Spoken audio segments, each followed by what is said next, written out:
വൈക്കം മിഠായിക്കുന്നം സ്വദേശി മധുവിന്റെ വീട്ടിലാണ് പട്ടാപ്പകൽ മോഷണം നടന്നത്. വീട്ടിൽ ആരുമില്ലാതിരുന്ന സമയത്തായിരുന്നു മോഷണം. ഇന്നലെ വൈകിട്ട് മധുവിന്റെ മകൾ സ്കൂൾ വിട്ട് വീട്ടിലെത്തിയപ്പോഴാണ് മോഷണം നടന്നത് അറിയുന്നത്. സമീപത്തെ മറ്റൊരു വീട്ടിലും മോഷണ ശ്രമം നടന്നു. തുറന്നു കിടക്കുവാണ്, ഒരു ഉളിയും കട്ടിലേ കിടപ്പുണ്ട് എന്ന് പറഞ്ഞു. ഞാൻ പറഞ്ഞു അല്ല സ്വർണ്ണം ഉണ്ടാകുന്ന ഇനി ഒന്ന് നന്നായിട്ട് നോക്കിക്കേന്ന് പറഞ്ഞു.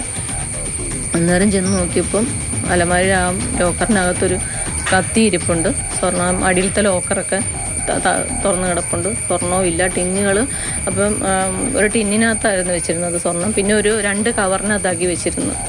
അതിൽ ഒരു ടിന്നും ഒരു മറ്റേ പേഴ്സ് പോലാത്ത ഉണ്ടായിരുന്നു, നമ്മൾ സ്വർണ്ണക്കടയിൽ നിന്ന് കിട്ടണം. അത് 2ഉം അടുക്കളയിൽ കിടപ്പുണ്ടെന്ന് പറഞ്ഞ്. പിന്നെ മറ്റേ ഒരു പേഴ്സ് അയാൾ കൊണ്ടുപോയി കാണും. വീടും പരിസരവും നന്നായി അറിയാവുന്നവരാണ് മോഷ്ടാക്കളെന്നാണ് പോലീസിന്റെ പ്രാഥമിക നിഗമനം.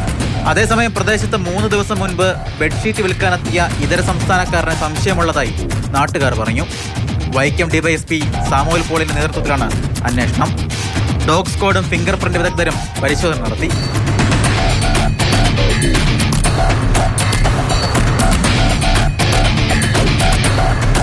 മാതൃഭൂമി ന്യൂസ്, കോട്ടയം.